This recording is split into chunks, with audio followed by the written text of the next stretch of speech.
Hey guys, welcome back. Dr. Mike here. Today we're talking about artificial sweeteners. And let me just get this out on top. If you don't want to consume artificial sweeteners, don't. There's a lot of ways you can avoid them. Monk fruit, allulose, stevia, plain old table sugar in small amounts can be used, okay? That being said, artificial sweeteners, the two main ones we're going to talk about today are just aspartame and sucralose. Those seem to be the two biggest, most common ones. And again, you can do a show on every single one of them and discuss all of the research, but it's just an overview today. Artificial sweeteners. Aspartame is the most studied compound in FDA history. I mean, there have been thousands of studies. More studies on any drug, more studies on anything. Monsanto makes it, which automatically causes a problem because people don't like Monsanto, every other thing. But let's get beyond that. So I understand some of the hate. But what you see is just a lot of nonsense about both of these sweeteners.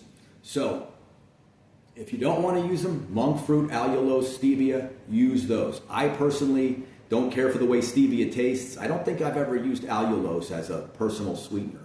I have used monk fruit from time to time. The problem is I have to use too much of it. You know, by the time I get something sweetened to my taste, you know, I've used 4 times as much as I would have used for one of the artificial sweeteners. So for me, it's just that simple of a choice. And I've tried to move over to something like monk fruit. Get it at Costco. Not interested. Goes too fast. Okay. Okay, aspartame. There have been thousands of animal and human studies done on aspartame. I know people complain, I believe at one time, I don't know if it still is, but at one time aspartame was the #1 non-drug complaint to the FDA. Okay? What they say about aspartame, what is aspartame? It's aspartic acid and phenylalanine bound together in a chemical way. These are just 2 amino acids that you find in nature.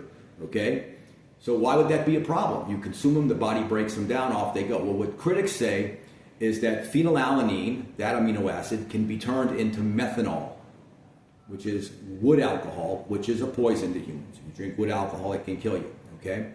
And that can cascade into formaldehyde, which is a known carcinogen. This doesn't happen. The amounts of wood alcohol, of the methanol that you find coming from this combination in aspartame, it is so small it makes no difference. Your body can handle small amounts of methanol. Many things you consume every day, like tomato juice, has many times the amount of methanol that you would find in a diet drink containing aspartame, okay? So that goes right out the window. Technically, I guess you could say it's true that, hey, this will cascade down into a very small amount of methanol. The question is that harmful? No, it's not. It's found in other things. It's a lot like saturated fat. Guess what? It's everywhere. Nobody complains about the saturated fat that's in mackerel, which has got 3 or 4 times the amount in red meat, but mackerel is a good, healthy fish, and so no one talks about that. And this happens a lot with so-called science, okay? Some time ago, the World Health Organization came out, you know, those geniuses who I have very little respect for. They don't always get it wrong, but they mostly get it wrong. They love the headlines. They love just classifying things to cause trouble. I don't know any other reason it could possibly happen.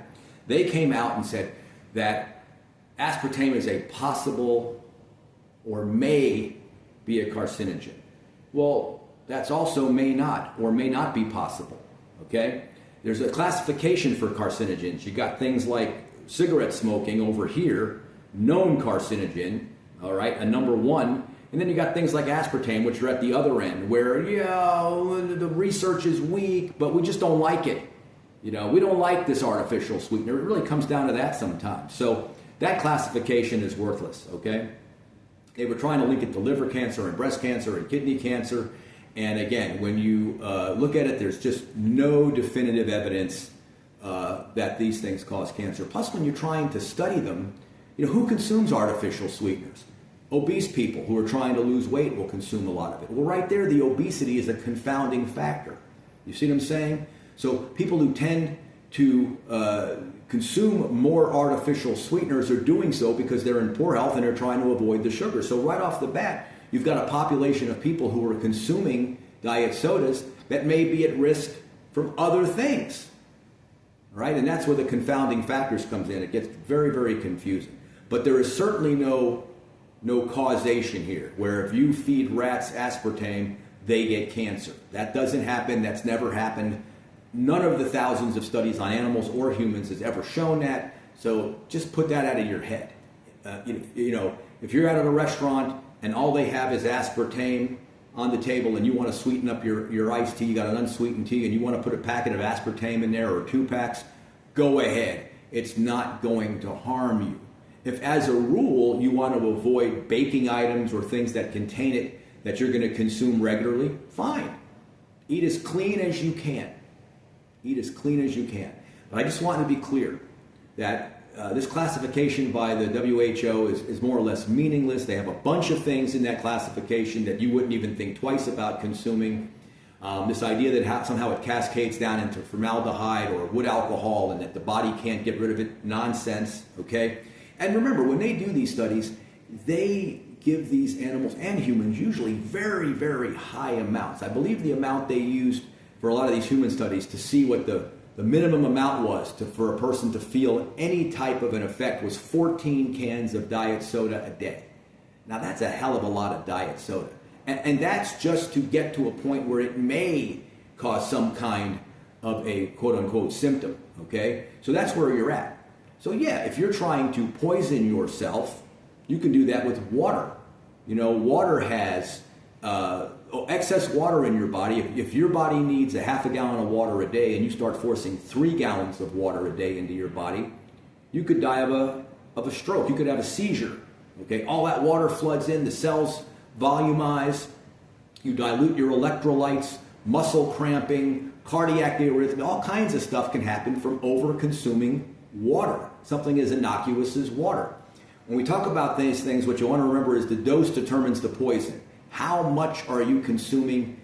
How does the body get rid of it? Can the body get rid of it safely without any problem? Because remember, there's a lot of things that you eat, natural and unnatural, that in large amounts would be a problem, but that the body cascades down through the liver, through here, through there, out through the lungs, out through the urine and feces. That's what your body does. That's what the liver is there for. Aspartame is one of them. So, if you want to avoid it, eat your monk fruit, eat your allulose, use stevia. If you want to use small amounts of sugar, you could, okay? I'm not a big fan of that. I've pretty much gotten rid of all the white sugar in my diet. So, we'll talk about that in a minute. Okay, the other one is sucralose. Okay, sucralose is made from sucrose, which is table sugar, which is glucose and fructose. Okay, that's what makes up your table sugar. It's 600 times sweeter than regular sugar. I believe aspartame is 200 times sweeter, okay? Now, what's the knock on sucralose? The knock on sucralose is that it could lead, or they thought possibly it could fool with your gut bacteria, okay? There's something called leaky gut syndrome, where there's a layer in your intestines that protects you from absorbing bad things, okay? If that becomes leaky, then these things that you don't want to absorb start passing through the barrier into your bloodstream. That's not good. Leaky gut syndrome can lead to systemic inflammation, blah, blah, blah. Guess what? Just not any research on that. Just doesn't seem to be anything definitive that, that comes out, okay? Sucralose is not absorbed by your body. That's one of the benefits of it. When you consume it, it basically passes through you. You get the sweetening effect, but then it comes out in the feces and the urine. Bang, thank you very much for the sweetening effect, okay? There is a compound that happens in the making of sucralose called sucralose 6-acetate. Now, again, people looking for trouble have pointed out that this was about a year or two ago, I remember seeing this coming out, could cause damage to your DNA, okay? Now, what they found was that the guys who made Splenda came out and said, hey, don't mention our name. There is none of that in our product. It's possible that other manufacturers, some of this sucralose 6-acetate might be in there. But in ours, we test it. There's none of that in there. So again, the risk of it being a problem compared to all the other risks in your life are practically zero. So it's not in sucralose. And let me tell you how they do some of these studies. This one with the acetate, with the sucralose 6-acetate, it was done in vitro. In vitro means in a test tube or in a plate. Okay, it's not in the body. That matters. with very few exceptions, rats are not people. Okay? In many cases, they'll do studies on rabbits and rats and find one thing, and in a human study, that mechanism doesn't exist. It doesn't happen. In fact, sometimes the opposite happens, as what happened in the rat or the rabbit study. So keep that in mind. You have to have human studies because all these things act differently. Hell, you need studies on children. This is why you see all kinds of labels saying, don't give this to a child under 10 or whatever the year is, because children, even though they're human beings, they react differently to some drugs. Ritalin is one of them. Ritalin in an adult is an upper. It stimulates brain function. Ritalin in a child is a downer. Figure that one out. I mean, this is what happens. It can be very confounding and very confusing. So if you're just reading headlines, you're going to be confused as hell. So dose determines the poison. How much are you consuming? What did they feed the animals? Back in the 70s, something called saccharin was on the market. I forget its chemical name. But there was all kinds of headlines about saccharin and cancer. Okay? And again, it was a rat study. And what they found was, years later, after they scare everybody to death who was using saccharin, of course, is back on the market. Back then, I believe they made them put a warning on it. I don't think they banned it, but maybe for a short time. I don't recall exactly, but I know that there was a warning on it. Has been shown to cause cancer in lab rats or whatever the warning was. And they find out years later that mechanism doesn't exist in human beings. So you have to be careful. If you see a headline, read into it. Was it done in a test tube? In vitro is a test tube. In vivo is a human. Was it a rat study, a rabbit study? What did they do the testing on? Is it an observational study? And I don't want to get too in depth in that, but it matters. So the headline doesn't always tell you the whole story. In many cases, it doesn't tell you any of the story. So that's sucralose. Let me say this, and this I believe wholeheartedly. Sugar is what is killing a lot of people. If I had a choice if I had to drink 5 sodas a day, would I rather get 5 sodas with aspartame or sucralose in it versus 5 sodas with sugar? Absolutely. I will take the artificial sweetener, both short-term and long-term, over the sugar. Think about 25, 35, 37 grams of sugar per soda times 5 sodas.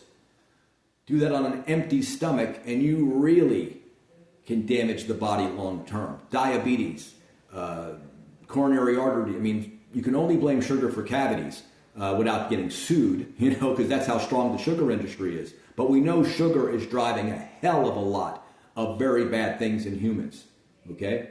So eat as clean as you can. But if you want to use aspartame, if you want to use sucralose, Splenda, Equal, I believe is the name for aspartame, use it in moderation, and you should be fine. If you notice that you're sensitive to it, then try something else. There's a lot of alternatives out there. So I hope this cleared up some of that stuff for you. If you have a question or comment, drop it below. Be sure to like and subscribe. Leave me a comment, even if you don't have a question. If you want to tell me about the video, what you thought, should I cover something else, give me an idea, drop that down. Always happy to respond, okay? So I'll see you guys on the next one. All right.